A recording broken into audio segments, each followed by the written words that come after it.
আসসালামু আলাইকুম। বর্তমান সময়ে কিন্তু ঢাকায় রয়েছে নিউজিল্যান্ড এ দল। বাংলাদেশ এ দলের সাথে দুটি টেস্ট ম্যাচ খেলতে ইতিমধ্যে ঢাকায় পৌঁছে গিয়েছে নিউজিল্যান্ড এ দল। তবে বাংলাদেশের বেশ কিছু উঠতি তারকার সাথে সাথে অভিজ্ঞ কিছু প্লেয়ার দেখতে পেয়েছি আমরা বাংলাদেশ এ দলের। তবে সবচেয়ে থেকে বড় নাম যদি বলি তাহলে কিন্তু বাংলাদেশ এ দলে রয়েছে মোস্তাফিজ। কিন্তু অবাক করা কাণ্ড হচ্ছে এই এ দলটিতে নেই সাইফুদ্দিন। দেখুন, এ দল বলতে আমরা কাদেরকে বুঝি?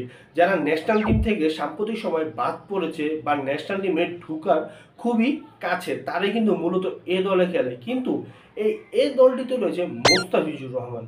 মোস্তাফিজুর রহমানের প্রমাণ করার ভাই কি রয়েছে? মোস্তাফিজ যদি ফিট থাকে বা তার ছন্দ থাকে, অটোমেটিক চয়েস বাংলাদেশ ন্যাশনাল টিমে।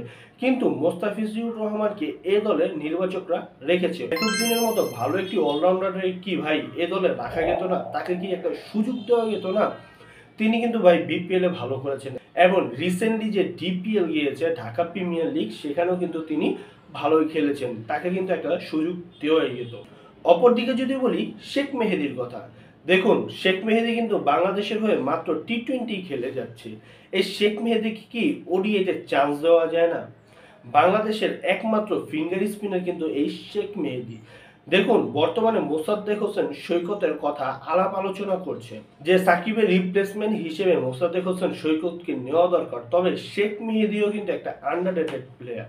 তিনি টি-20তে বাংলাদেশের বোলিং ইউনিটকে ভালোই সার্ভিস দিয়ে থাকেন, যেটা মেহেদী হাসান মিরাজ দিতে পারেন।